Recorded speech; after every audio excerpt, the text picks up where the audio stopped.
Hi everyone, welcome to my presentation on Kodak.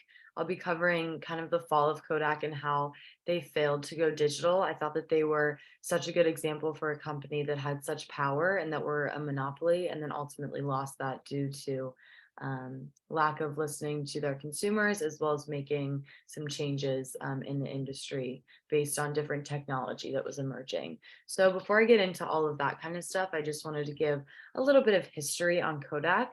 Kodak was founded in 1888 by George Eastman in New York. George wanted to start a photography, film, and imaging company. And in terms of the name, kind of funny, but his favorite letter of the alphabet was K, along with his families. They all loved the letter K, especially George. He saw it as being a really strong letter and knew that he wanted his company to start with that because he felt like it would be a good stepping stone to have his company start with a letter that he thought held some dominance to it. And then in terms of the rest of the letters in the name Kodak, he kind of just wanted something that was short, something simple, and that's something that people could pronounce and remember. So that's kind of where the name Kodak came from. To get into what the Kodak camera was and how it worked. So, in terms of the business model, they followed the razor and blades business model. So, what this meant is they actually sold very inexpensive cameras. The cameras wasn't where they made all of their money. It was actually when the camera would be sent back to the factory for people's film to develop, and then they would print those pictures that the people took and then sent them back. So basically, the camera was a leather box camera and it came preloaded with 100 exposure rolls of film. So you had 100 clicks on that camera. And then when you used up all those clicks, you would send it back to the factory. And then that would be a $10 charge for them to take your photos and print them and then give them back to you. So they sometimes would even give out free cameras because they knew that they would be getting the $10 for producing the film.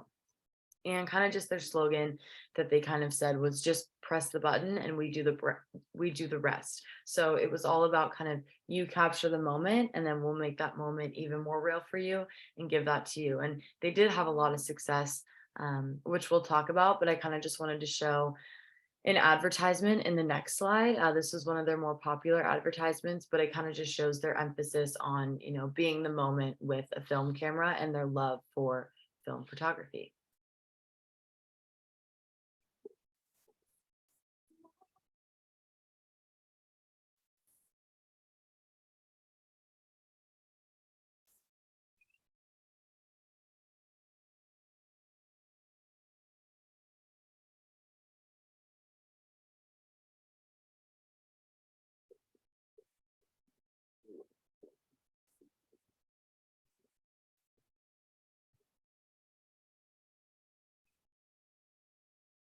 So again, just kind of showing that they know that they produce the best film and that they can capture your moment or whatever moment you want to have the best. So let's just get into some numbers about Kodak. So the first price of the Kodak camera was $25. This was relatively inexpensive. Again, as I touched on earlier, they weren't really, trying to sell a really expensive camera. It was again the $10 fee to get the film developed. Between 1963 and 1970, so a 7-year period, they actually produced and sold 50 million of their Kodak cameras.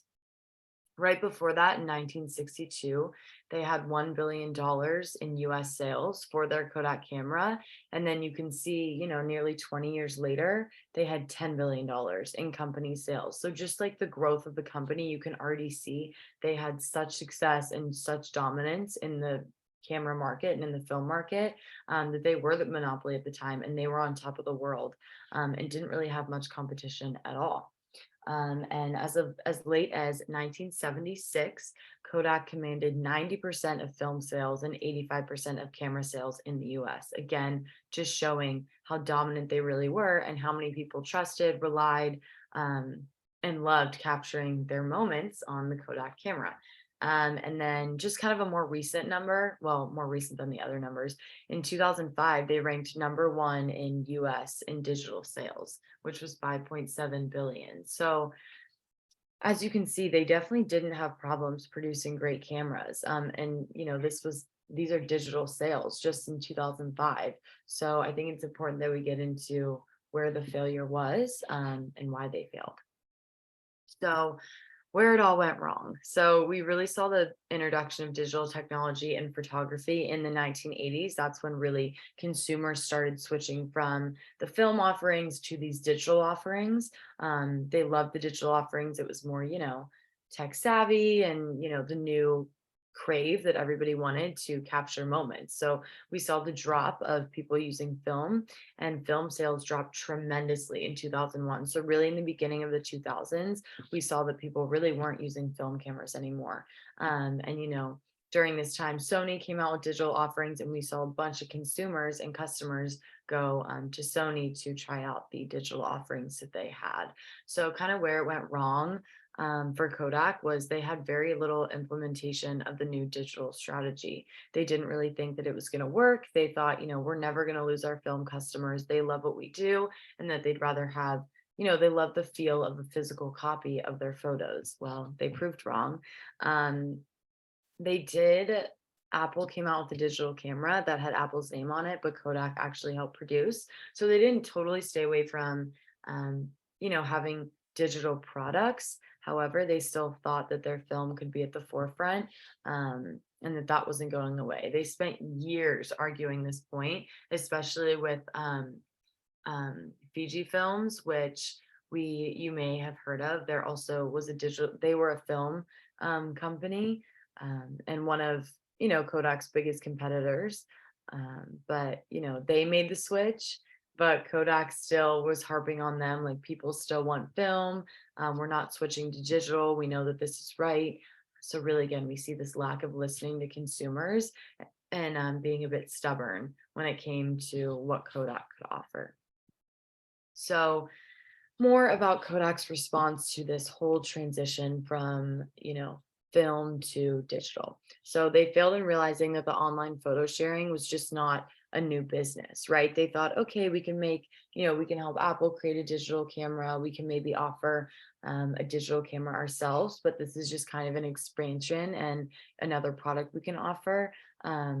Not a new business. That was their mindset. That proved to be wrong. And this was a new business. This was the new way of taking photos.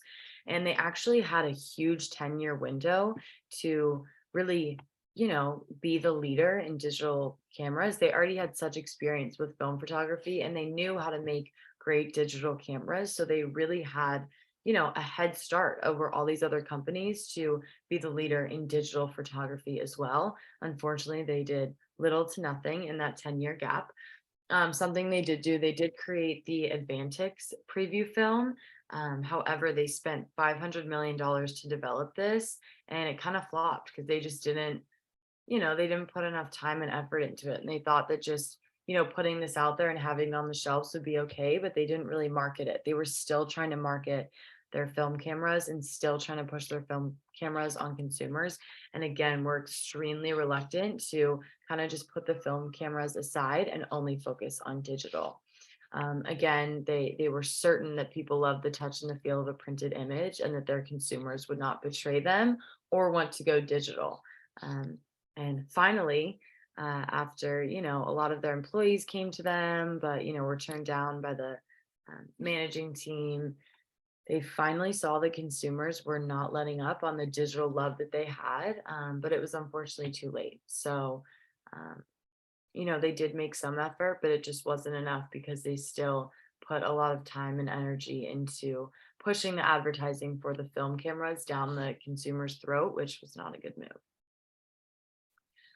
So the aftermath, right? What happened when they would not totally go digital and they still were spending all of their money on film and creating film cameras and all of that. So at the beginning of 2011, they actually lost their place on the S&P 500 index list. This is just a list of the US's 500 largest companies based on their stock price and stock performance. So they were knocked off of that list. And also in 2011, the stock prices of Kodak were 54 cents per share.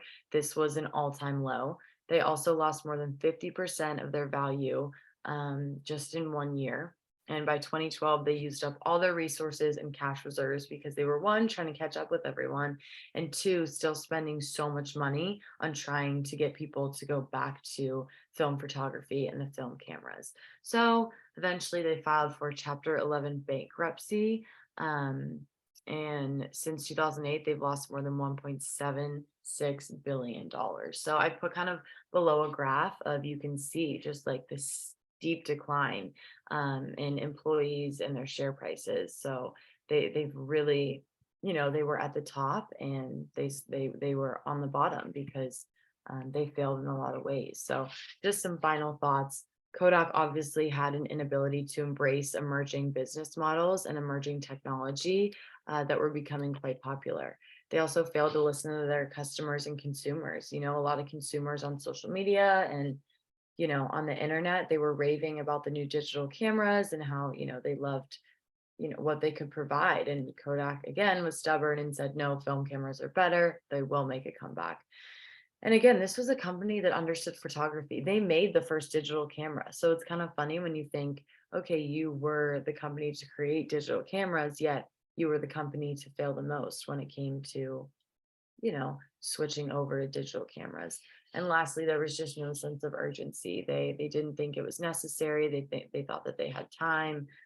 So I think it was just their ignorance and their, you know, lack lack of a sense of urgency and their care for their customers and listening to the voice of their customers that ultimately led them to lose everything and file for bankruptcy, and go from the top of the game to the lowest of the low. So that was my presentation on Kodak and kind of how they failed. I hope you enjoyed it. And there's my works cited. Thank you.